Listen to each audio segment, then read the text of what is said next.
Good afternoon, everyone. Today is Wednesday, March 20th. I'm weighing in 181 pounds. Goal progress is unchanged. Although I must say I am more and more looking forward to the end of my month purification. I've reined myself back in on several things, and I've sort of re-achieved equilibrium. And what I need to try and find now, well, it's not really equilibrium. I'm way low. Like, my caffeine consumption is way down. My particularly hot sauce is way down. Those are things that I want to be able to enjoy again after this month is over. But I have to try and find a reasonable plateau.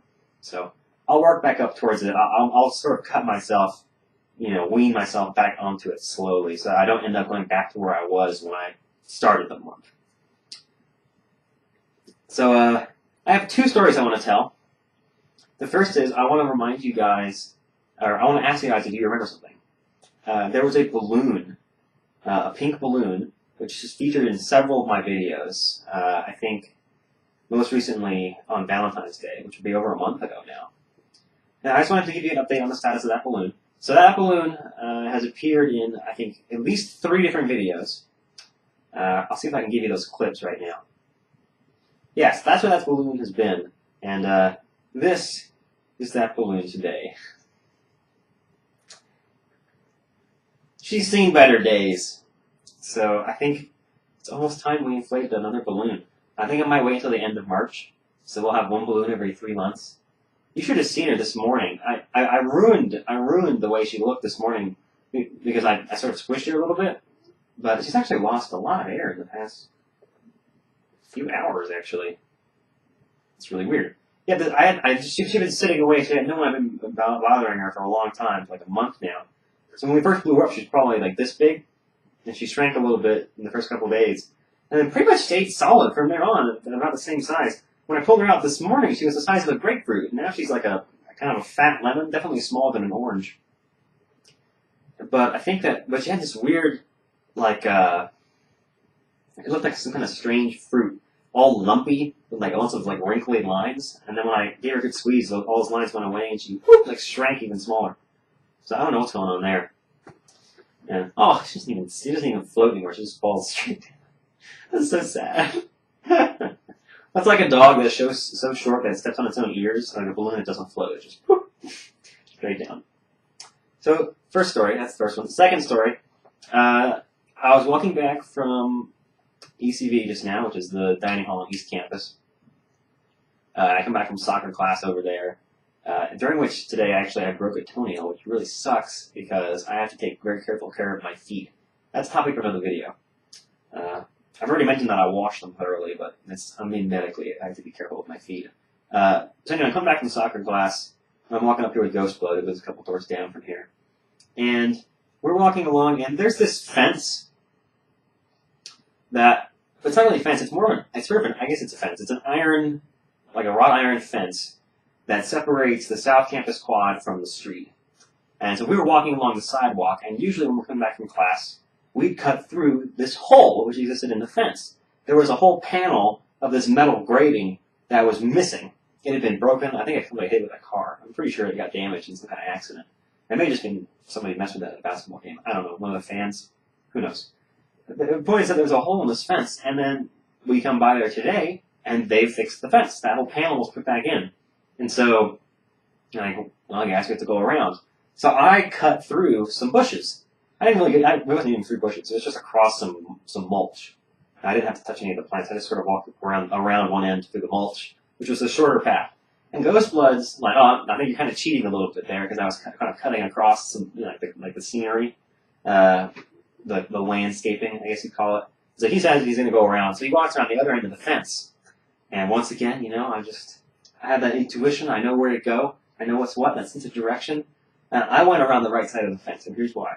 So as I'm walking across the quad, Ghost Blood is walking up the sidewalk around the other side of the fence. I'm kind of going diagonally, so I end up walking and meeting up with him again. And as I'm walking through the grass, I look down, and I see something small, almost blending in with the grass, but a slightly lighter color, just sort of fluttering there among the blades. I pick it up.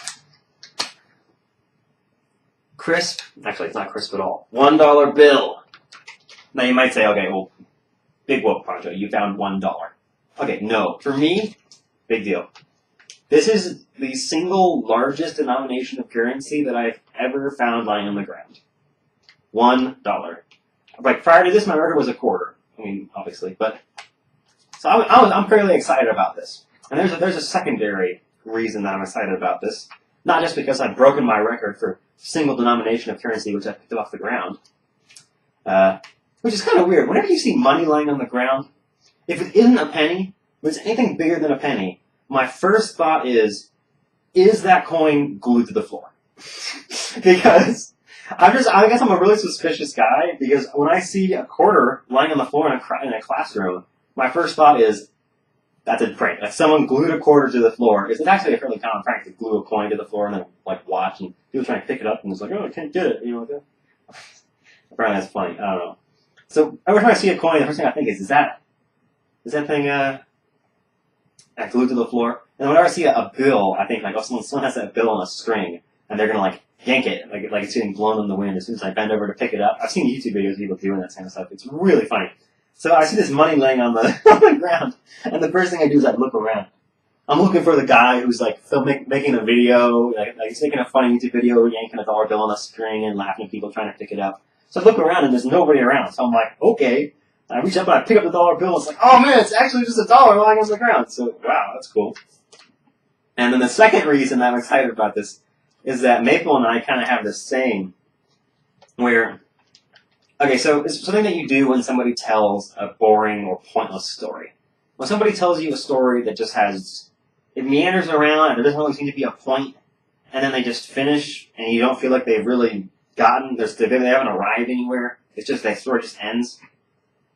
And there's no real resolution, or you don't understand why they told it at that time, you can just say, to like add on to their story, you'll say, and then I found $5. Because it makes the story more interesting if it ends with you just, oh, I found some money on the ground. It makes the story more exciting to have that. So something happened at the end. That was the point of telling the story. So you say, and then I found $5. And so now I'm gonna change it to, and then I found $1. That's what mine's gonna be now. So I'll see if I can surprise Maple with that before she sees this video. But that's all I wanted to talk about today. Sometimes I roll out of bed and I have no idea what's going to happen in my video that day. And other days it's a planned topic that I don't want to talk about. Today, it really just comes to me, you know. So I'm going to segregate this $1. I'm not going to spend it. I'm going to keep this $1. I don't know for how long. I'll probably accidentally spend it fairly quickly. It'll end up in my wallet and then it'll just be gone. Yeah, so that's all for this episode. And one last question. Or one last question. How many times did you see me in this video? See you guys tomorrow morning.